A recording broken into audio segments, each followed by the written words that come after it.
তাহলে আজকে চন্দ্রহাস কোথায় গিয়ে দাঁড়িয়েছে? ভগবান যে মন্দিরটা দেখিয়ে দিয়েছে সেই মন্দিরের সম্মুখে গিয়ে পৌঁছেছে। এবার মন্দিরে তখন কি হচ্ছে? আপনারা যেমন আমাকে অগণিত ভক্তগণ ঘিরে বসেছেন, মন্দিরে রাধা গোবিন্দর বিগ্রহটাকে সবাই ঘিরে বসেছে। ভক্তরা ঘিরে ধরে রাধা গোবিন্দর আরতি দিচ্ছে।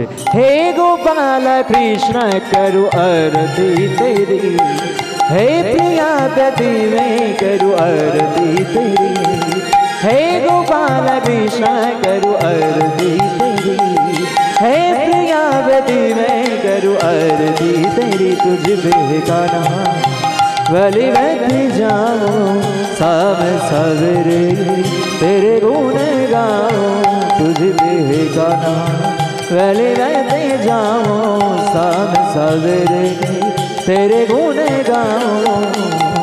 कृष्ण कृष्ण कृष्ण करु आरती तेरी, हे गोपाल कृष्ण करु आरती तेरी, हे गोपाल कृष्ण करु आरती तेरी। এবার যখন এইরকম ভাবে ভগবান শ্রীকৃষ্ণের আরতি হচ্ছে, এবার ছোট্ট ছেলে চন্দ্রহাস কি করেছে? ভগবানের শেখানো কথা মতো ওই মেয়েটার কোলে গিয়ে বসেছে। এবার যেই মেয়েটার কোলে গিয়ে বসেছে, মেয়েটার হাতে পূজার থালা ছিল, কোলে বসার কারণে সেটা মাটিতে পড়ে গেছে। আর যেই মাটিতে পড়ে গেছে, হ্যাঁ রে তুই কাদের ছেলে রে, এইরকমভাবে আমার পূজার থালাটা নষ্ট করে দিলি, এরকমভাবে ফেলে দিলি, আমি রাধা গোবিন্দ সেবার জন্য নিয়ে এসেছিলাম। এবার বকাবকি করতে করতে যখন আঘাতটা করতে যাবে না, ভগবানের শেখানো কথা মতো ডেকে উঠেছে মা। এবার যেই মা বলে ডেকে উঠেছে না, সাথে সাথে মেয়েটার মনটা গলে গেছে। কেন না, মেয়েটা কিন্তু কোনো সাধারণ ঘরের মেয়ে ছিল না। মা মুক্তিগড় রাজ্য, সেই রাজ্যের রাজা হলো সুমন্ত, আর সুমন্তর স্ত্রী হলো ওই মেয়েটি, নাম হচ্ছে হেমাঙ্গিনী। যে হেমাঙ্গিনীকে রাজা সুমন্ত একটা সন্তান দিতে পারে নাই, সেই দুঃখে হেমাঙ্গিনী প্রতিদিন রাধা গোবিন্দ চরণতলে এসে বলে, ঠাকুর তুমি আমাকে একটা সন্তান দাও। তাহলে চিন্তা করে দেখুন, নদীর একুল ভাঙে তো অকুল গড়ে। তাহলে চিন্তা করে দেখুন, যে ছেলেটা ভিখারির মতো ঘুরছিল আজকে রাজার ঘরের ছেলে হয়ে গেল, তাই না? এবার হেমাঙ্গিনী বলছে, বলে হ্যাঁ রে খোকা তোর নাম কি? বলে আমার নাম চন্দ্রহাস। বা বড় সুন্দর নাম তো। আচ্ছা তুই যে আমাকে মা বলে ডেকে উঠলি, কেন রে বাবা, তুই কি মা বাবাকে বেঁচে নাই? বলে না মা, কিছুদিন আগে না আমার আসল বাবা মাকে আমি হারিয়ে ফেলেছি। আচ্ছা তাহলে মা বলে যে আমাকে ডেকে উঠলি, সারাটা জীবন রাখতে পারবি? পারবো। আমার স্বামীকে তুই বাবা বলতে পারবি? পারবো। ঠিক আছে চল আমার সঙ্গে রাজপ্রাসাদে চল। তা চিন্তা করে দেখুন, আজকে কিন্তু রাজার ঘরের ছেলে হয়ে গেল। এবার রাজার ঘরের ছেলে মানে তো মা, টাকা পয়সার তো কোনো অভাব নাই, আনন্দের মাঝখানে সংসারটা যেতে থাকে। আর সংসার যেতে যেতে ওই ছোট্ট ছেলেটার 5 বৎসর বয়স নাই, দেখতে দেখতে উপযুক্ত বয়স হয়ে গেছে, মানে 20টা বৎসর বয়স হয়ে গেছে। যেই চন্দ্রহাসের 20টা বৎসর বয়স হয়ে গেছে, একদিন হঠাৎ করে হেমাঙ্গিনী রাজা সুমন্তকে বলল, শোনো না স্বামী, ছেলেটা তো নেই নেই করে 20টা বৎসরে পা দিল, আমাদেরও তো বয়স হয়ে গেছে, একটা কাজ করো না, তোমাকে বলি, আমরাও তো অনেক দিন ধরে, তুমি তো রাজা হলে, তাহলে একটা কাজ করো, তোমাকে আর ওই সিংহাসনে বসে থাকতে হবে না, ওই সিংহাসনে যেহেতু আমার ছেলেটা বড় হয়ে গেছে, আমার ছেলে চন্দ্রহাসকে বসিয়ে দাও, আর বাকি জীবনটা চলো তুমি আর আমি তীর্থে তীর্থে ঘুরে কাটিয়ে দেবো। এবার রানী বলেছে, মানে কম বড় কথা, যেই বলেছে রাজার পরিবর্তন করার জন্য। এবার রাজার পরিবর্তন করতে গেলে যেটাকে বলা হয় রাজ্য অভিষেক। এবার অভিষেক হচ্ছে, রাজার পরিবর্তন হচ্ছে। এবার রাজার পরিবর্তন করতে গেলে ওই রাজ্যের যে আশপাশের রাজ্যের রাজাগুলোকে নিমন্ত্রিত করতে হয়। এবার আপনারা চিন্তা করে দেখুন, অনুষ্ঠানটা কোথায় হচ্ছিল? মুক্তিগড় রাজ্যে। পাশের রাজ্য কি ছিল? শান্তিগড়। শান্তিগড়ের রাজাটা কে ছিল? সেই বেটা ধৃষ্টদ্যুম্ন, সেও এতগুলো বৎসর পর আবার নিমন্ত্রিত হয়ে এসেছে অনুষ্ঠানে। এইবার অনুষ্ঠান যখন শেষের পথে, তখন ধৃষ্টদ্যুম্ন বলছে, হ্যাঁ রে সুমন্ত, যে ছেলেটার জন্য এত ধুমধাম করে অনুষ্ঠান করছিস, কই তো ছেলেকেই তো দেখলাম না, তো ছেলেকে ডাক। আমার ছেলেকে দেখবি? দাঁড়া চন্দ্র, আয় বাবা এদিকে আয়। এবার যেই চন্দ্রহাস বলে ডাক দিয়েছে, চন্দ্রহাস সম্মুখে দাঁড়িয়েছে। এবার চন্দ্রহাসকে দেখা মাত্রই ধৃষ্টদ্যুম্নর বুকটা একবারে ছ্যাঁক করে উঠেছে। মনে মনে ভাবতে শুরু করে দিয়েছে, এ তো সেই তারই মতো চোখ, তারই মতো নাক, তারই মতো মুখ। সেই দিনকে কি তাহলে কালুয়া ঘাতক বলি দেয় নাই? কিন্তু প্রমাণস্বরূপ যে একটা কাটা আঙুল আমাকে পাঠিয়েছিল, হঠাৎ কথা বলতে বলতে লক্ষ্য পড়লো যে ওই ছেলেটিরও একটা আঙুল কাটা আছে। এই রে, কালুয়া কাতকও শেষ পর্যন্ত আমাকে মিথ্যা কথা বললো, কালুয়া কাতকও মারতে পারলো না। কিন্তু এ তো বড় হয়ে গেছে, এবার থেকে মারতেই হবে, নালে আমার ছেলে মদনটাকে তো আমি রাজা করতে পারবো না। তাহলে কেউ যে যখন মারতে পারছে না, তাহলে মারবিটা কি একে? তাহলে একটা কাজ করলে হয় না, আমি যেহেতু মারতে পারছি না এত কিছু করে, তাহলে একটা কাজ করলে হয়, আমার ছেলে মদনই ওকে মৃত্যু দেবে। আমার ছেলে মদনেরও এখন উপযুক্ত বয়স হয়েছে, 21টা বছর বয়স হয়ে গেছে, তাহলে মদনই ওকে মৃত্যু দেবে। তাহলে মৃত্যুটা দেবে কিভাবে? তাহলে এমন আমি একটা ফন্দি করে চিঠি লিখে ওকে দিয়ে পাঠাবো, যে চিঠিটা পড়া মাত্রই আমি চিঠিতে বলে দেবো যে কিভাবে মারতে হবে, যে চিঠিটা পড়া মাত্রই মদন ওকে মৃত্যু দেবে। এবার সারা রাত্রি ধরে ভাবছি যে কি লেখা যায়, কি লেখা যায়। প্রিয় মদন, যুবরাজ চন্দ্রহাসকে পাঠালাম, একে যাওয়া মাত্রই, এরপর আর লিখতে পারছে না, যে একে যাওয়া মাত্রই কোনো ধারালো অস্ত্র দিয়ে মারিবে, বলে না তাহলে তো কালুয়া ঘাতক মেরে দিতে পারতো। বলছে গলা টিপে মারিবে, বলে না তাহলে স্বয়ং নিজে আমি মারতে পারতাম। না খাইয়ে হবে না, শেষ রাত্রিতে মনে পড়েছে ওর বাবাকে তো বিষ খাইয়ে মেরেছি, ওকেও বিষ খাইয়ে মৃত্যু দেব। তাহলে পত্রটা শেষ পর্যন্ত কি লেখা হলো? প্রিয় মদন, যুবরাজ চন্দ্রহাসকে পাঠালাম, একে যাওয়া মাত্রই বিষ দান করিবে। এইবার সকাল যেই হয়েছে, পত্রটা সুন্দর করে সাজিয়ে দিয়ে চন্দ্রহাসের হাতে দিয়ে বলছে, শোনো চন্দ্রহাস, তোমাদের রাজ্যটা আমার ভালো লেগে গেছে, তোমাদের রাজ্যে আমি কিছুদিন কাটাতে চাই। এবার তোমাদের যে রাজ্যে আমি থাকবো, সেই সংবাদটা তো আমার ছেলে মদনকে দিতে হবে। তাহলে এই নাও, আমি একটা চিঠি লিখেছি, চিঠিটা তুমি নিয়ে যাবে কোথায়? শান্তিগড়ে। শান্তিগড়ে আমার ছেলে মদন বসে আছে, মদনকে তুমি চিঠিটা দেবে, আর মদন চিঠিটা পড়ে যেটা তোমাকে দেবে সেটা তুমি হাসি মুখে গ্রহণ করবে। এ তো মনে মনে ভেবে রেখে দিয়েছে যে যাওয়া মাত্রই বিষ দেবে, বিষ দিতে বলে দিয়েছে, বিষ দেবে, তাহলে বিষকে মৃত্যু হবে। কিন্তু ভগবানের লীলাটা শেষ পর্যন্ত কি হয় দেখুন। আজকে এতগুলো দিন পর নিজেরই অজান্তে নিজের রাজ্যে ফিরে যাচ্ছে। কোথায়? শান্তিগড়ে। বেশ অনেকটা পথ অতিক্রম করে এসে, আচ্ছা এখানে এসে দেখে আমি কিছু কথা মনে মনে ভাবছি। বলছি এই জায়গাতে আগে কি কখনো একটা গাছ ছিল? মনে হচ্ছে এই জায়গাতে একটা গাছ ছিল, যে গাছে আমার বন্ধু বান্ধবকে নিয়ে আমি দোল খেতাম। পাশে একটা পুকুর ছিল, মনে হচ্ছে যে পুকুরে আমার বন্ধু বান্ধবকে নিয়ে আমি সাঁতার কাটতাম। না না ভক্তমণ্ডলী, এখানে না। রাধে রাধে। মানে এতগুলো বৎসর পর চন্দ্রহাস নিজের রাজ্যে ফিরেছে। তো যতই হোক ছোটবেলা তো কাটিয়েছে নাকি, পুরনো একটা স্মৃতি, সেগুলো ফিরে আসছে। এবার চন্দ্রহাস যাওয়া মাত্রই মনে মনে ভাবতে আরম্ভ করতে, হ্যাঁ এখানে একটা গাছ ছিল, যে গাছে আমার বন্ধু বান্ধবকে নিয়ে দোল খেতাম, পাশে একটা পুকুর ছিল, যে পুকুরে আমার বন্ধু বান্ধবকে নিয়ে সাঁতার কাটতাম। এই জায়গাতে তো পুড়িয়ে মেরেছিল সেই বেলা ধৃষ্টদ্যুম্ন আমার নিজের বাবা মাকে। এ তো তাহলে আমার নিজের রাজ্য। যত ঘোরাফেরা করছে তত মনে পড়ে যাচ্ছে। এবার এরকম ঘোরাফেরা করতে করতে কখন যে রাজপ্রাসাদের দরজাটা বন্ধ হয়ে গেছে সেদিকে খেয়াল নেই। যেই রাজপ্রাসাদের দরজাটা বন্ধ হয়ে গেছে, চন্দ্রহাস সেদিকে মনে মনে ভাবছে, যা রাজপ্রাসাদের দরজাটা বন্ধ হয়ে গেল, অনেক কষ্ট করে এসেছিলাম চিঠিটা দেবো বলে মদনকে। আচ্ছা তাহলে যেহেতু এত কষ্ট করে এসে পড়েছে, একটু জিরিয়ে নিই, ক্লান্ত শরীর একটু জিরিয়ে নিই, যখন দরজাটা খুলবে তখন চিঠিটা দিয়ে তারপর আমার বাড়ি ফিরে যাব।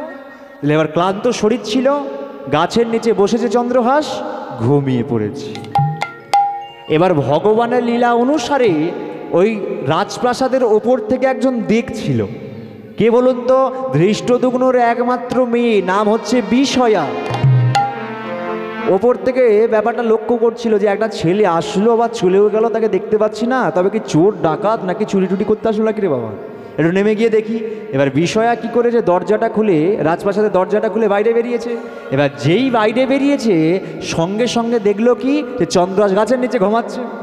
এবার আপনারা একটু কল্পনা করুন, রাজপুত্র চন্দ্রহাস তো দেখতে প্রচণ্ড সুন্দর, সূর্যের আলোটা মুখে গিয়ে পড়েছে, মুখটা একবারে ঝকমক ঝকমক করছে। সেই সুযোগে বিষয়ার চন্দ্রহাসকে পছন্দ হয়ে গেছে, বলতে পারেন প্রথম দেখাতেই প্রেমে পড়ে গেছে। এবার হাতে একটা পত্র আছে দেখতে পাচ্ছে। এবার বিষয়া বলছে, কি ব্যাপার, পত্র দিতে আসলো নাকি রে বাবা কোনো কিছুর? এবার পত্রটা খুলে সর্বপ্রথম বিষয়া পড়ছে। তাহলে চিন্তা করে দেখুন, সর্বপ্রথম পড়ার কথা কার ছিল? মদনের, কিন্তু সর্বপ্রথম চিঠিটা হাতে কার গেল? বিষয়ার। বিষয়া পত্রটা খুলে পড়তে শুরু করে দিয়েছে। প্রিয় মদন, যুবরাজ চন্দ্রহাসকে পাঠালাম, একে যাওয়া মাত্রই বিষ দান করিবে। ধ্যাৎ, এই এত সুন্দর ছেলেকে বাবা আমার বিষ খাইয়ে মারতে পাঠিয়েছে, এটা কখনো হতে পারে? বাবার না কাজকর্ম করে করে মাথাটা পুরো খারাপ হয়ে গেছে। বাবা নিশ্চয়ই ছেলেটাকে আমার বিয়ের জন্য পাঠিয়েছে। কোথাকার জল কোথায় গড়াই মা। বাবা বিষ খাইয়ে মারতে পাঠিয়েছে, ছেলে মনে মনে ভাবছে, মেয়ে মনে মনে ভাবছে বিয়ের জন্য পাঠিয়েছে। তাহলে এবার চিন্তা করে দেখুন, মেয়ে মনে মনে কি ভাবছে, বিষয়া কি ভাবছে? মনে মনে চিন্তা করছে বাবার আমার কাজকর্ম করতে করতে মাথাটা খারাপ হয়ে গেছে, চোখের জ্যোতি কমে গেছে, বাবা নিশ্চয়ই আমার বানান ভুল করেছে, বানানটা আমি ঠিক করে দিই। লক্ষ্য করুন, বয়সই ফিট কাটা মধ্যনস্য কি হয়? বিষ। মেয়েটির নাম কি ছিল? বিষয়া। চোখের কাজল দিয়ে পাশে অন্ত্যেস্তয় আঁকাটা বসিয়ে দিয়েছে। একবার প্রেম সে বলো হৃদয় গৌর হরি হরি। শেষ পর্যন্ত কি হলো গো, ভগবানের চাল, এত সহজে মারা যাবে না। হ্যাঁ, তাহলে পত্রটা একবার সম্পূর্ণ পড়ে নিলে তারপরে বোঝা যাবে। দেখুন পত্রটার মানে শেষ পর্যন্ত কোন জায়গায় এসে দাঁড়ালো। প্রিয় মদন, যুবরাজ চন্দ্রহাসকে পাঠালাম, একে যাওয়া মাত্রই বিষয়াকে দান করিবে। পত্রটার পুরো মানে পাল্টে গেছে। এবার পত্রটা যেমন হাতে ছিল রেখে দিয়ে চলে গেছে। বেশ কিছুক্ষণ পর যখন চন্দ্রহাসের ঘুম ভাঙলো, দেখলো রাজপ্রাসাদের দরজা খোলা। এবার ছুটে গিয়ে মদনকে চিঠিটা দিয়েছে। এবার মদন তো চিঠিটা পড়ে একবার চিঠির দিকে তাকাচ্ছে, একবার চন্দ্রহাসের দিকে তাকাচ্ছে। মানতেই হবে, একটা কথা না বললে নয়, বাবার আমার মাইরি চয়েস আছে। কত সুন্দর ছেলেকে পাঠিয়েছে গো। এবার আমার পছন্দ আর বাবার পছন্দ থাকলেই তো হবে না। যার জন্য পাঠিয়েছে তার তো একটা মত থাকা দরকার নাকি? কার জন্য পাঠিয়েছে? আমার বোনের জন্য, মানে বিষয়ার জন্য। বিষয়া হলো, দেখো তোমার জন্য বাবা একটা রত্ন পাঠিয়েছে, পছন্দ তো? একদম ওকে।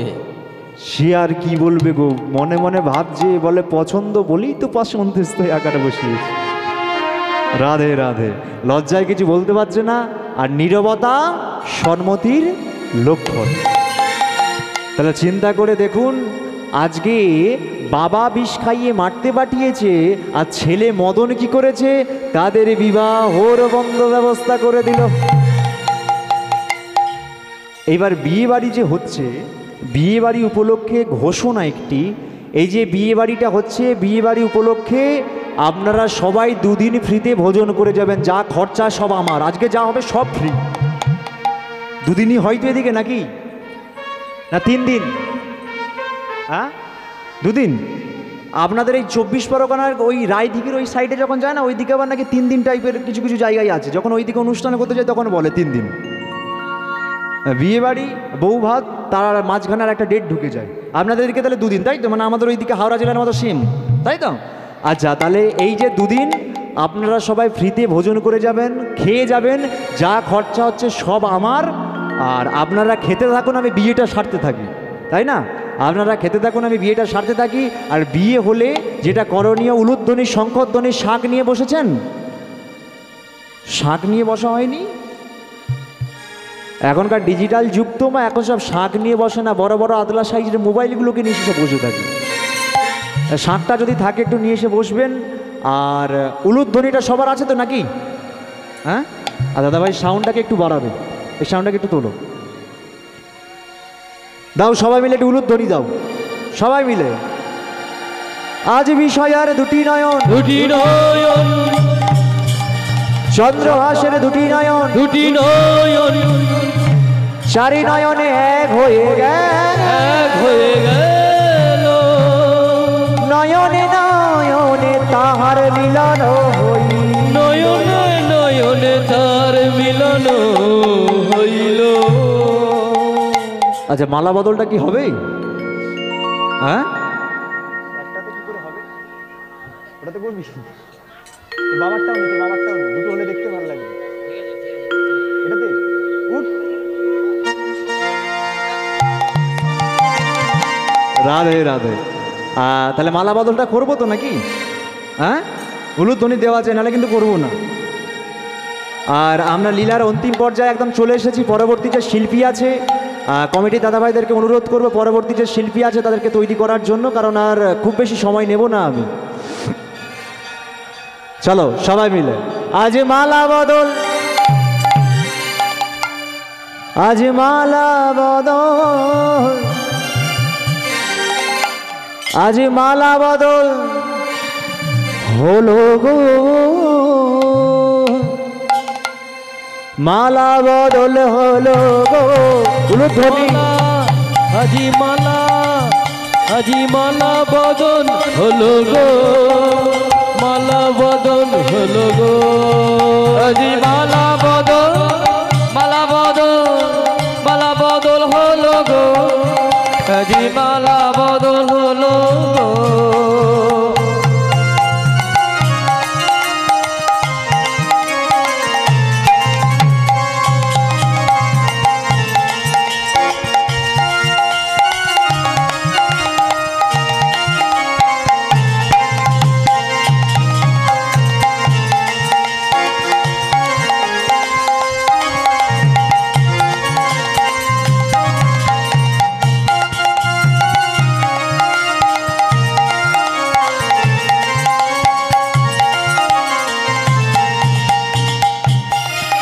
আজ বিষয়ার গলের মালা,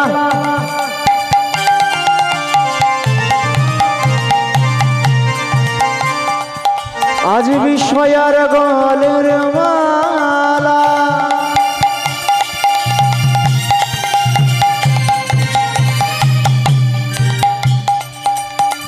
চন্দ্র হাসির গলে দিল। উলুধ্বনি, উলুধ্বনি।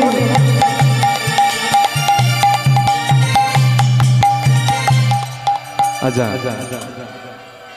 মালা বদলটা হয়ে গেল তো নাকি? কেউ কেউ মাথা নেড়ে দিচ্ছে।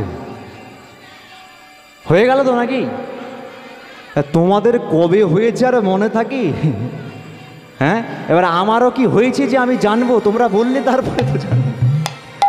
রাধে রাধে। একজন দিয়েছে আর একজন তো দেবে নাকি? আজ বিষয় আর গলের মালা,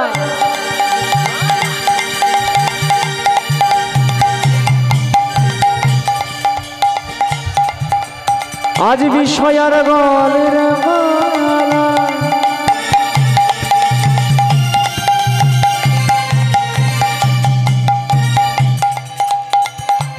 চন্দ্র হাসির গলে দিল। সেই মালা লইয়া বিষয় আর গলে দিল। আজি মালা বদল, হৃদয় বদল হলো গো, আজি মালা বদল হলো গো, আজি মালা বদল হলো গো, আজি মালা বদল হলো গো, আজি মালা বদল হলো গো, আজি মালা বদল হলো গো। তাহলে চিন্তা করে দেখুন, বাবা বিষ খাইয়ে মারতে পাঠিয়েছে আর ছেলে মদন বিয়ে দিয়ে বসে আছে। এই ঘটনার বেশ কয়েকটা মাস কেটে যায় মা। এই দিকে ধৃষ্টদ্যুম্ন মনে মনে ভাবতে, যাক আমার কথা মতো কাজ হয়েছে, কথা মতো কাজ হয়েছে, নিশ্চয়ই পত্রের লেখা অনুযায়ী আমার ছেলে মদন চন্দ্রহাসকে মেরে দিয়েছে। তখনও তো সে জানে না। এবার মনে মনে ভাবছে, বেশ তো কয়েকটা মাস কেটে গেছে, এবার তো আমাকে নিজের রাজ্যে ফিরে যেতে হবে। নিজের রাজ্যে না ফিরে গেলে আমার ছেলে তো একা হাতে সব সামলাতে পারবে না। এবার যখনই গোছগাছ করে যখনই ওই মুক্তিগড় রাজ্য ছেড়ে বেরিয়ে যেতে যাবে না, পেছন দিক থেকে সুমন্ত বলছে, ধৃষ্টদ্যুম্ন একবার দাঁড়া। হ্যাঁ, কী হয়েছে বল আমাকে। না শোন ধৃষ্ট, তুই তো চলে যাচ্ছিস, কিন্তু তুই যাচ্ছিস ভালো কথা, কিন্তু আমার ছেলে সেই চন্দ্রহাস তো এখনও এলো না। ও ভালো লেগে গেছে সেই জন্য হয়তো আসেনি। এ তো মনে মনে বড্ড খুশি, মনে মনে ভাবছে জীবনেও আসবে না, জীবনেও আসবে না, আমার কথা মতো কাজ হয়েছে, নিশ্চয়ই মারা গেছে। মারা গেলে একটা মানুষ কীভাবে ফেরত আসবে? মনে মনে ভাবছে, বড্ড বেশি কিন্তু খুশি। এবার সুমন্তকে বলছে, বলে শোন, হয়তো ভালো লেগে গেছে চন্দ্রহাসের, সেই জন্য হয়তো আসছে না, আমি গিয়ে পাঠিয়ে দেবো খন। ঠিক আছে, তাহলে তাড়াতাড়ি একটু পাঠিয়ে দিস, ছেলেটাকে দেখার জন্য বড্ড বেশি মনটা কেমন করছে। হ্যাঁ হ্যাঁ, পাঠিয়ে দেবো। এইবার বড় আনন্দের সঙ্গে, বড় আনন্দ নিয়ে ধৃষ্টদ্যুম্ন নিজের রাজ্যে ফিরছে। কোথায়? শান্তিগড়ে। এবার শান্তিগড়ে প্রবেশ করা মাত্রই সর্বপ্রথম মদনকে দেখতে পেয়েছে। এবার মদনকে দেখা মাত্র মদনের মুখে একটা মিষ্টি হাসি। হাসি থাকবে না, অতবার একটা কাজ করেছে। বাবা মদন, বলো। বলছি বাবা, কথা মতো কাজ হয়েছে তো বাবা? ঠিক ঠিক কাজ হয়ে গেছে। বাহ, আসতে না আসতে বড় আনন্দের খবর শোনালি। এখনো জানাজানি হয়নি তো নাকি? জানাজানি হবে না মানে? হ্যাঁ? আমি তো লোকজন খাইয়েছি, ঢাকঢোল পিটিয়েছি, মাইক দিয়েছি। হেই বলিস কি? আচ্ছা মদন, আমি তোমাকে যে কাজের জন্য দিয়েছিলাম তার জন্য কি ঢাক ঢোল মানুষজন এসবের প্রয়োজন হয়? পত্রে তো তাই লেখা ছিল। পত্রে তাই লেখা ছিল? ওই পত্রটা নিয়ে আই। এবার পত্রটা দেখে ধৃষ্টদ্যুম্ন মনে মনে ভাবছে, বলে ব্যাপারটা কি হলো? আমি এখানে বিষ লিখেছিলাম, বিষয়া হলো কিভাবে? বাবা মদন কি করেছো তুমি? বলে কি আর করবো, পত্রের লেখা অনুযায়ী বিয়ে দিয়ে দিয়েছি, বজ্রাঘাত। শত চেষ্টা করেও চন্দ্রহাসকে মারতে পারলাম না। এবার যদি চন্দ্রহাসকে মারতে যাই, আমার মেয়েটা তো বিধবা হবে। বলে বিধবা হবে, তবু ওকে মারবো। চিন্তা করতে পারছেন? মানে মানুষ টাকা পয়সা, বাস্তব জগতেও এরকম অনেক পাওয়া যায় মা উদাহরণ। মানে টাকা পয়সার লোভ যদি কোনো মানুষের মধ্যে একবার প্রবেশ করে না, কোনটা ভালো কাজ, কোনটা খারাপ কাজ, কোনটা ঠিক কাজ, কোনটা ভুল কাজ, সে সম্বন্ধে কোনো মানুষের কোনো সেন্স কাজ করে না, সাধারণ জ্ঞানটুকু কাজ করে না। তাই এই দিকে একটা কথা চিন্তা করে দেখুন, মেয়ে তার বিধবা হয়ে যাক, কোনো সমস্যা নেই, কিন্তু তার ছেলে মদনকে সে রাজা করবেই করবে। যখন এইরকমভাবে চিন্তা ভাবনাগুলো করছিল, হঠাৎ চন্দ্রহাস বিষয়ে এসে প্রণামটা করেছে। সে আর কি বলবে? বলে থাক বাবা থাক, শত চেষ্টা করেও তো মারতে পারলাম না, কিন্তু তোমাকে তো মারতে হবে, নাহলে আমার ছেলে মদন রাজা হবে না। ধৃষ্টদ্যুম্ন শেষ চাল। আচ্ছা চন্দ্রহাস বলুন বাবা, পূর্বপুরুষের একটা নিয়ম ছিল। বাবা কি নিয়ম ছিল? না পূর্বপুরুষের একটা নিয়ম ছিল, কারো যদি একাকী নতুন বিয়ে হয়, একাকী গিয়ে রাত্রিবেলা কালীমার মন্দিরে পূজা দিয়ে আসতে হয়। সেটা কি হয়েছে? না বাবা, সেটা তো করা হয়নি। আমি তোমাকে আদেশ দিচ্ছি, কালী রাত্রিবেলা যাবে তুমি মন্দিরে একা পূজা দিতে। আদেশ দিয়েছে। বা ধৃষ্টদ্যুম্ন কি করেছে জানেন? ওই মন্দিরের মধ্যে একটা ঘাতককে তৈরি করে রেখে দিয়েছে, যে শোন ঘাতক, চন্দ্রহাস এসে যখন পূজাটা সেরে যখন প্রণামটা করবে, তুই তাকে বলি দিবি।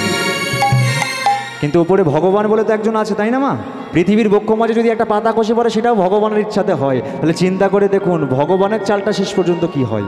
আজকে গভীর রাত্রে বিষয়া চন্দ্রহাস শয়নে আছে, হঠাৎ বিষয়ার ঘুমটা গেল ভেঙে। কি হলো বিষয়া, তুমি এরকমভাবে তাড়াহুড়ো করে উঠে বললে কেন? শোনো না স্বামী, এই ভোর রাতে না তোমাকে নিয়ে বাজে আমি একটা স্বপ্ন দেখলাম। কি স্বপ্ন দেখলে? না আমি স্বপ্ন দেখলাম, কাল তো তুমি যাবে রাত্রিবেলা একা পূজা দিতে, তো পূজা দিতে গিয়ে না যখন তুমি প্রণামটা করছো না, একজন কালো কুৎসিত মানুষ তোমার পেছনে খড়গ নিয়ে তাড়া করছে। তুমি প্রাণের ভয়ে ছটফট ছটফট করছো, কিন্তু শেষ রক্ষা হলো না, সেই ঘাতক তোমাকে বলি দিয়ে দিয়েছে। ভোরের বেলা আমি এই স্বপ্ন দেখলাম, আর মানুষজনের মুখে শুনেছি ভোরের স্বপ্ন নাকি সত্য হয়। তোমাকে তো আমি আর যেতে দেব না। ধুর পাগলি, তা বললে কি করে হবে? তোমার বাবা মানে আমার শ্বশুর মশাই, একটা তো আদেশ দিয়েছে, সেটা তো করে করে পালন করতেই হবে। কিন্তু স্বামী আমার মন তো মানছে না, কিন্তু আমি তো যাবই। এই নিয়ে দুজনের মধ্যে ঝগড়াঝাটি শুরু হলো। ঝগড়াঝাটির মধ্য দিয়ে তাদের রাতটা শেষ হয়ে গেল। এবার সকালবেলা বিষয়া তার স্বামীর কথার অবাধ্য তো কখনো হয় নাই, সুন্দর করে একটা মালা গেঁথেছে। সুন্দর করে একটা মালা গেঁথে থালার মধ্যে সুন্দর করে সাজিয়ে সেটা যখন চন্দ্রহাসের হাতে দিতে যাবে না, সেটাও মাটিতে পড়ে গেছে। না, এ অমঙ্গল সংকেত, আমার স্বামীকে তো আমি আর ছাড়বো না। রাত্রিবেলার মতো আবার ঝগড়াঝাটি শুরু হচ্ছে। এবার ওদের দুজনের মাঝখানে যখন কথা কাটাকাটি হচ্ছে, ওদের দুজনের মাঝখানে একজন এসে দাঁড়িয়েছে। কে বলুন তো? ধৃষ্টদ্যুম্নর একমাত্র ছেলে এসে দাঁড়িয়েছে, মদন এসে দাঁড়িয়েছে। এবার মদন এসে বলছে, হ্যাঁ রে বিষয়া, তোরা কি শুরু করেছিস? বাবা দাদা মান সম্মান আছে, সেটা কি তোরা ধুলোয় মিশিয়ে দিবি? শোন না দাদা, রাত্রিবেলা আমি এরকম বাজে স্বপ্ন দেখলাম, সকালবেলা পূজার থালাটা আমার হাত থেকে মাটিতে পড়ে গেল, আমার স্বামীকে তো আমি আর ছাড়বো না। সে কি রে, তা বললে কি করে হবে? বাবা তো বড্ড রাগ করবে রে। কিন্তু দাদা আমার মন তো মানছে না। আচ্ছা থাক, তোরও কথা রক্ষা হোক, আবার বাবারও কথা রক্ষা হোক। একটা কাজ কর, পূজার থালাটা তুই আমাকে দে, আমি যাব চন্দ্রহাসের পরিবর্তে পূজা দিতে। তাহলে চন্দ্রহাসের পরিবর্তে পূজা দিতে কে যাচ্ছে? মদন। আগে থাকতে ঘাতক তো তৈরি হয়েছিল। মদন পূজাটি করে যখন প্রণামটা করেছে, ঘাতক চন্দ্রহাসের পরিবর্তে মদনকে যাই তারা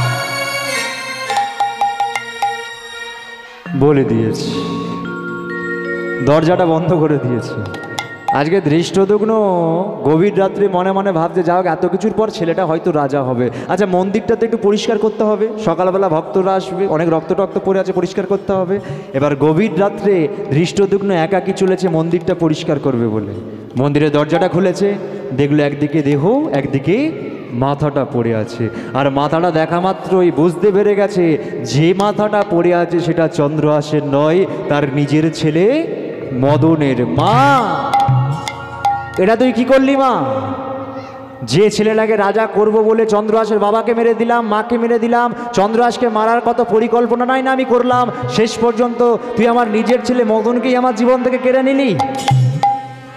যেহেতু আমার ছেলে মদনকে আমার জীবন থেকে কেড়ে নিয়েছিস, এই জীবনটা আমি আর রাখবো না। সেখানেই করে করে মাথা টুকতে আরম্ভ করলো ধৃষ্টদ্যুম্ন। মৃত্যু দে মা, মৃত্যু দে মা, আমায় তুই মৃত্যু দে মা। করে করে আঘাত করবার ফলে ধৃষ্টদ্যুম্নেরও শেষ নিঃশ্বাস ত্যাগ হলো। তাহলে হে ভক্তমণ্ডলী, আজকের এই লীলা থেকে আমরা সব থেকে বেশি কি জিনিসটা জানতে পারলাম? ভালো কর্ম করলে মানুষ ভালো জায়গায় যায়, অসৎ কর্ম করলে মানুষ নরকগামী হয়। চিন্তা করে দেখুন তো, আজকে যে ধৃষ্টদ্যুম্ন এত পাপ কাজ করে মারা গেল, সে যে মারা গেল সে কিন্তু ভগবানের চরণতলে ঠাঁই পাবে না, তাকে যেতে হবে কোথায়? যমলোকে। যমলোকে গিয়ে নরক যন্ত্রণা ভোগ করতে হবে। ইহ জগতে কর্মটাই হলো মানুষের জীবনের সবচেয়ে বড় ধর্ম, যে যেমন কর্ম করে সে ঠিক তেমন ফল পায়, তাই না? মারা গিয়েও কিন্তু মানুষ চির অমর হয়ে আছেন। বিশ্বকবি রবীন্দ্রনাথ ঠাকুর তিনি তো চলে গেছেন, কিন্তু তার লেখনের মাধ্যমে তিনি চির অমর হয়ে আছেন। স্বামী বিবেকানন্দ তিনি চলে গেছেন, কিন্তু তার বাড়ির মধ্যে আজও বেঁচে আছেন। মানুষ হয়ে তুমি মানুষকে ভালোবেসে যাবে, মানুষের মধ্যেই তুমি ভগবানকে পাবে। ঠাকুর রামকৃষ্ণদেব তিনি চলে গেছেন, কিন্তু তার বাণীর মধ্যে আজও বেঁচে আছেন। যত মত তত পথ। তুমি যদি মনে করো কাঠের মধ্যে ভগবান আছে, কাঠের মধ্যেই তুমি ভগবানকে পাবে, তার প্রমাণ রেখে গেছে কোথায়? পুরীর জগন্নাথ। জগন্নাথ কিসের মূর্তি? মা কাঠের মূর্তি। আচ্ছা তার মধ্যে তো প্রাণ আছে, নাহলে লক্ষ লক্ষ মানুষ কেন তার চরণে কি আচার কাচার কাছে, তাই না? তাছাড়া দেখবেন আপনারা ভালো কর্ম করুন, ভালো কর্ম করলে দেখবেন মার্কেটে আপনার স্ট্যাচু করে দেওয়া হবে। সাধারণ মানুষগুলো যখন মূর্তিটার নিচে দিয়ে যাবে, মূর্তিটাকে দেখে একবার প্রণাম করে যাবে। এটাই হচ্ছে তোমার কর্ম। তাই মানুষ সবাই হারিয়ে যায়, মানুষ সবাই চলে যায়, কিন্তু কর্মটা আজীবন রয়ে যায়। তাহলে হে ভক্তমণ্ডলী, আজকে লীলা থেকে আমরা কি জানতে পারলাম? কোনো ভক্তের উপর ভগবান যদি একবার আশীর্বাদটুকু করে দেয় না, সেই ভক্তের উপর যতই ঝড়ঝাপটা চলে যাক না কেন, যত মানুষই তার পেছনে লাগার চেষ্টা করুক না কেন, কেউ তার কিচ্ছু করতে পারে না। এখান থেকে ভগবান প্রমাণ করেছে কি, রাখে হরি তো মারে কে। ভগবান যদি কৃপা করে আবার ঠিক কোনো একটা দিন আপনাদের সঙ্গে আমার এমনভাবে ঠিক আবার দেখা হবে। আর একটা কথা যেটা না বললে নয়, না বললে বড় অপরাধ হয়ে যাবে। অক্লান্ত পরিশ্রম করে যে কমিটির দাদা ভাইরা এত সুন্দর একটি হরিবাসরটিকে চালিয়ে নিয়ে যাচ্ছেন, আমি তো ভগবানের কাছে প্রার্থনা করব, তার সাথে তোমরা সবাই প্রার্থনা করবে, এই যে হরিবাসরটা যে শুরু হয়েছে, এই হরিবাসরটা জীবনে যেন না বন্ধ হয়। আমরা মানুষ সবাই হারিয়ে যাব, মানুষ আমরা সবাই চলে যাব, কিন্তু এই হরিবাসরটা যেন রয়ে যায়। বছরের পর বছর, যুগের পর যুগ যেন বছর এই হরিবাসরটা থেকে যায়। আর এখানে পুরো অনুষ্ঠানটা লাইভ টেলিকাস্ট হচ্ছে এসকে মিউজিক এন্টারপ্রাইজ, খুব কাছে দাদাভাই, আমি প্রথমেই বলে দিয়েছি। তো দাদাভাইকে এখন দেখতে পাচ্ছি না, একজন আছে, আর একজন কোথায় গেল খুঁজে পাচ্ছি না, শেষে দেখা করে নেবক্ষণ। তো আপনারা কিন্তু এই পাশেই বাড়ি নাকি তোমাদের? সামনে। তাহলে এই গ্রামেরই ছেলে? তাহলে গ্রামেরই ছেলে তোমরা? গ্রামের ছেলে, কিন্তু প্রচণ্ড ভালো। অনেক দেশ মানে অনেক বাইরে পর্যন্ত সব অনুষ্ঠান করে। আমি প্রথমেই বলে দিয়েছি ওরা ক্যামেরার পেছনে থাকে, কিন্তু ওদের মাহাত্ম্যটা অনেক অনেক অনেক বেশি। কারণ ওনারা না থাকলে একটা শিল্পীকে কখনো কেউ চিনত না। আমরা ওই একটা জিরোকে হিরো করে দিতে পারি, তাই না? তাহলে যেহেতু এই গ্রামেরই ছেলে, আপনারা সবাই একটু আশীর্বাদ করবেন, একটু ভালোবাসবেন, যেন যে চ্যানেলটা আছে চ্যানেলটা যেন আরও বড় হয়, আরও যেন দেশ বিদেশে এই অনুষ্ঠানে কীর্তনগুলো যেন ছড়িয়ে যায়। ঠিক আছে, একবার প্রেম সে বলিয়ে রিতাই গৌরের প্রেমানন্দ হরি হরি। আর পরবর্তী শিল্পীকে স্টেজে আসার জন্য অনুরোধ করা হচ্ছে। আমার সময় হয়ে গেছে, শেষ হয়ে গেছে। আমি জোর আর কিছুক্ষণ থাকবো, তার মাঝখানেই শিল্পীকে এখানে পরবর্তী যে শিল্পী আছে এখানে আনার ব্যবস্থা করুন। ভক্ত আর ভগবানের মিলন হইল, মিলন হইল, চাঁদ বদনে সবাই একবার হরি হরি বল, হরি হরি বলো, হরি হরি বল। হরি হরি বলো। অনেক অনেক ধন্যবাদ যারা প্রথম থেকে এই শেষ পর্যন্ত এখানে একভাবে বসে আছেন। এমনকি আপনারা কিন্তু কেউ চলে যাবেন না, যারা প্রসাদ খাননি এখনও ওখানে যান, গিয়ে সেবা করুন, সেবা করে আবার কিন্তু এখানে বসবেন। কারণ এখানে এখন সেই মনে হয় আজকে মনে হয় সেই সারা রাত মনে হয় অনুষ্ঠান আছে। আজকে দেখলাম একবার হ্যান্ডবিলটা দেখলাম, আজকে রাত পর্যন্ত অনুষ্ঠান আছে। সবাই কিন্তু এখানে থাকবেন, বসবেন। আর সনাতন ধর্মের যা অবস্থা, সবাইকে কিন্তু এক হতে হবে। তার কারণ আপনারা সবাই জানেন রিসেন্টলি একটা ঘটনা আপনাদের এই 24 পরগনাতে হয়তো আমতলাতে দেখবেন এই সরস্বতী পূজা উপলক্ষে, সরস্বতী পূজার মানে যে মা যে আছে সরস্বতী মা, তার হচ্ছে বস্ত্র খুলে নেওয়া হয়েছে। আপনারা হয়তো সবাই সোশ্যাল মিডিয়াতে সেটা পেয়েছেন। আপনারা তাহলে বুঝতে পারুন, এখন নিজের বিবেককে প্রশ্ন করুন আমরা কোন জায়গায় দাঁড়িয়ে আছি, তাই না? বাংলাদেশের মতো অবস্থা যেন না হয়, তাই সেই জন্য আমাদের সবাইকে এক হতে হবে, তাই না? এখন কিন্তু বাংলাদেশের অবস্থা প্রচণ্ড খারাপ, বাংলাদেশের অবস্থা প্রচণ্ড খারাপ। তাই আমতলাতে আপনাদের এখানেই আশপাশে আপনারা হয়তো খবর পাবেন, আপনারা হয়তো খবর পেয়েছেন। তো আপনারা সবাই এক হন, নালে কিন্তু হিন্দু সনাতন ধর্মের অবস্থা কিন্তু প্রচণ্ড খারাপ। সবাই ভালো থাকবেন, সুস্থ থাকবেন। আমি দুটো ভজন গান গাইছি, তার মধ্যে পরবর্তী শিল্পীকে আসার জন্য অনুরোধ করা হচ্ছে।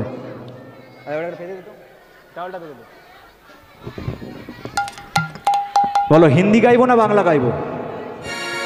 বাংলা। ওমর ময়না ময়না ময়না, ওমর ময়না ময়না ময়না,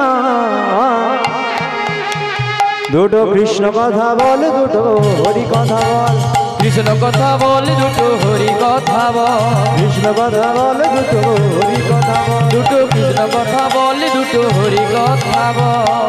তোমাকে ঠাকুমা কিন্তু আমাদের সবার তরফ থেকে প্রণাম। প্রথম থেকে তুমি একভাবে বসেছিলে। রাধে রাধে।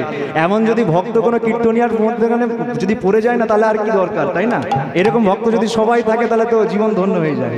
চলো সবাই মিলে কৃষ্ণ কথা বল, দুটো হরি কথা বল, দুটো কৃষ্ণ কথা বল, দুটো হরি কথা বল।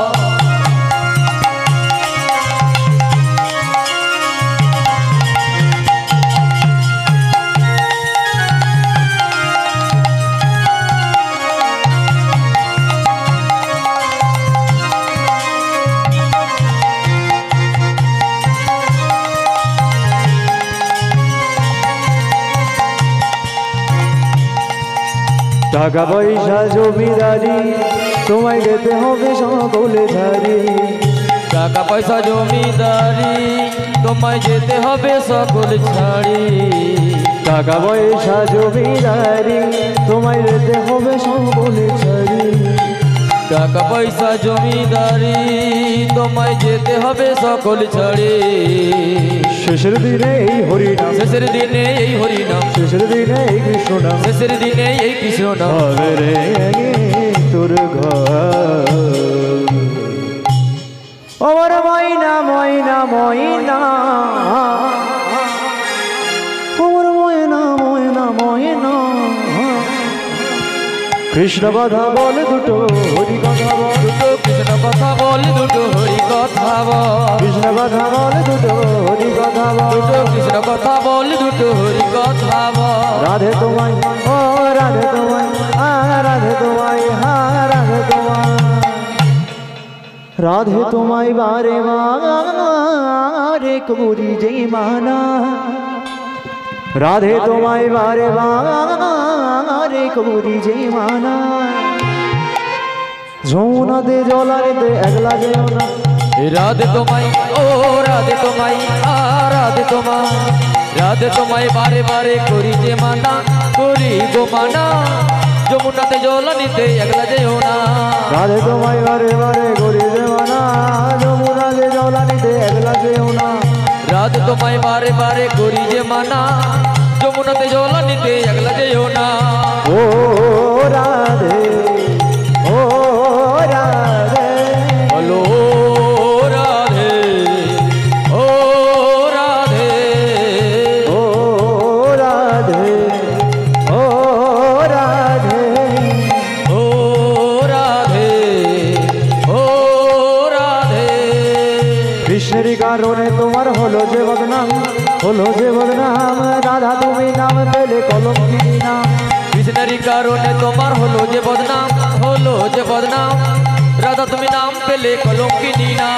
ও রাধে ও রাধে হরি হরি ও রাধে, ও রাধে, বলো রাধে, ও রাধে। ভালো থেকো সুখে থেকো সবে, ভগবান কৃপা করলে একটা বছর পরে দেখা হবে। এখন আমি চলে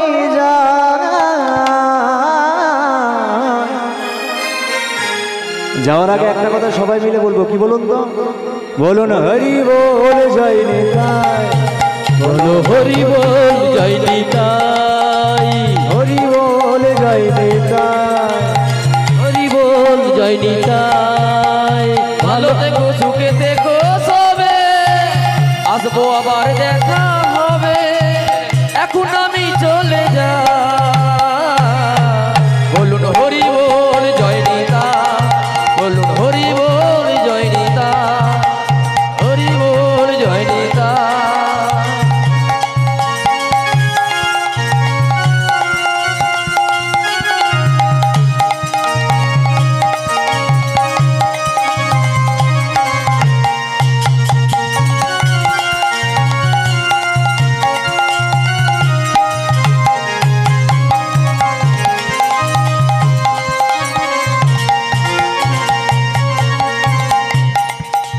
সোনার এই বাংলায় ভেসে যেতে চাই, সুরের সাগরে আমি।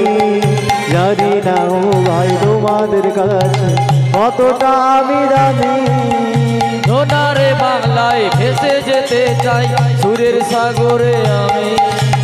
জানি না ও ভাই তোমাদের কাছে কতটাই আমি দামি।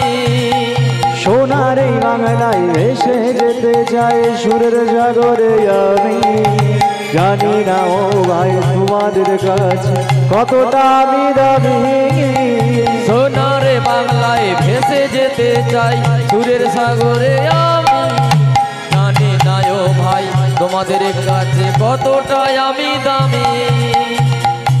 হয়তো আর কিছুক্ষণ পর এখান থেকে চলে যাব। এখানে যত ইনস্ট্রুমেন্ট আছে সব কিছু আমি রেখে দিয়ে যাব, না নিয়ে চলে যাব? কোনটা? নিয়ে চলে যাব তো? তাহলে সব কিছু আমি নিয়ে চলে যাব, যা কিছু নিয়ে এসেছি সব কিছু নিয়ে চলে যাব। কিন্তু নিয়ে চলে যাওয়ার পরে একটা জিনিস রেখে দিয়ে যাব। কি বলুন তো? কি রেখে দিয়ে যাব? এই গান এই সুর রেখে যেতে চাই, চলে যায় রাও বিরাই, হরি নাম করো ভাই।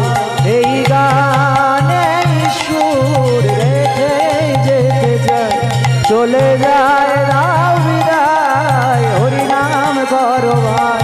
বলো হরি বল জয় নিতাই, বলো হরি বল জয় নিতাই, বলো হরি বল জয় নিতাই, বলো হরি বল জয় নিতাই, বলো হরি বল জয় নিতাই, বলো হরি বল জয় নিতাই, বলো হরি বল জয় নিতাই।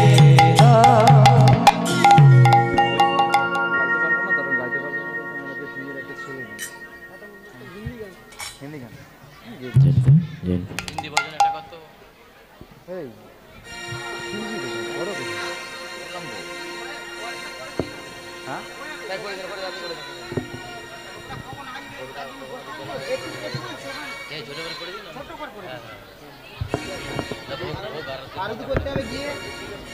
জয় নিতাই, হরে কৃষ্ণ। আজকের শ্রী শ্রী শ্রীকৃষ্ণ চৈতন্য মহাপ্রভুর মহোৎসব যে মালসা ভোগ হয়, সেই মহা উৎসবে মালসা ভোগ আমরা দুপুরবেলা নৈবেদ্য নিবেদন করেছি। তো নিবেদনের পরে ভগবান শ্রীকৃষ্ণ চৈতন্য মহাপ্রভুর ভোগারতি পদ গাইতে হয়, এটাই মহোৎসবের নিয়ম। ভোগারতি পদ না গাওয়া হলে মহোৎসব সম্পূর্ণ হয় না, ত্রুটি থেকে যায়। তাই সেইটুকু গাওয়ার জন্যে কিছুক্ষণের জন্য আমি গাইছি, সবাই মিলে করতালি দিয়ে। এটুকু সবাই বলুন মনে মনে, যেন কৃপা করে তিনি আগমন করেন এবং ভক্তের প্রসাদ নৈবেদ্য গ্রহণ করে এই গ্রামের তথা সমস্ত জীবের মঙ্গল যেন করেন। নিতাই গৌর সীতানাথ সীতানাথ বন্দে হরি হরি বল। ভজপতিত উদ্ধারণ শ্রী গৌর হরি ভজ পতিত উদ্ধারণ শ্রী গৌর হরি ভজপতিত উদ্ধারণ শ্রী গৌর হরি ভজ পতিত উদ্ধারণ শ্রী গৌর হরি আমার শ্রী গৌর হরি নব দীপ বিহারী শ্রী গৌর হরি নব দীপ বিহারী দীন দয়াময় হিতকারী ভজপতিত উদ্ধারণ শ্রী গৌর হরি ভজ পতিত উদ্ধারিত শ্রী গৌর হরি আজ প্রভু লয়ে সীতানাথ করিলেন গমন প্রভু হয়ে সীতারত করিল গমন এবারে আনন্দে উলু যায় যত ভক্তগণ ভজপতিত উদ্ধারণ শ্রী গৌর হরি ভজ পতিত উদ্ধারিত শ্রী গৌর হরি আজ অদ্বৈত ঘরণী আর শান্তিপুর নারী অদ্বৈত ঘরণী আর শান্তিপুর নারী উলু উলু জয় জয় সবে গোরা মুখ হেরি ভজপতিত পতিত উদ্ধারিত শ্রী গৌর হরি হরি হরি বল। পতিত উদ্ধারিত শ্রী গৌর হরি প্রভুর বসিতে আসন দিল রত্ন সিংহাসন বসিতে আসন দিল রত্ন সিংহাসন সুশীতল জলে কইল পদ প্রক্ষালন ভজ পতিত উদ্ধারিত শ্রী গৌর হরি হরি হরি বল। পতিত উদ্ধারিত শ্রী গৌর হরি আজ শ্রীকৃষ্ণ চৈতন্য প্রভু পরয় অবধান শ্রীকৃষ্ণ চৈতন্য প্রভু পরয় অবধান ভগবন্দিরে প্রভু আজ করহ প্রয়াণ ভজ পতিত উদ্ধারিত হরি হরি বল। ভজ পতিত উদ্ধারিত শ্রী গৌর হরি প্রভুর বামে প্রিয় গদা ধর দক্ষিণ নিতাই বামে প্রিয় গদা ধর দক্ষিণ নিতাই মধ্যাসনে বসেন আমার চৈতন্য গোসাই ভজপতিত উদ্ধারিত শ্রী গৌর হরি ভজ পতিত উদ্ধারিত শ্রী গৌর হরি এবারে 64 মহান্ত আর দ্বাদশ গোপাল 64 মহান্ত মহান্তরি দ্বাদশ গোপাল ছয় চক্র বর্তি বৈশে অষ্ট কবিরাজ ভজপতিত পতিত উদ্ধারণ শ্রী গৌর হরি ভজ পতিত উদ্ধারিত শ্রী গৌর হরি আজ শাক সুকুতায় আদি দিয়া সারি সারি শাক সুকুতায় আদি দিয়া সারি সারি ভোগের পরে দিও সবে তুলসী মঞ্জরি ভজপতিত পতিত উদ্ধারণ শ্রী গৌর হরি ভজ পতিত উদ্ধারণ শ্রী গৌর হরি এবার গঙ্গা জল তুলসী দিয়া কইল নিবেদন গঙ্গা জল তুলসী দিয়া করিবে নিদন ওই আনন্দে ভোজন করেন আমার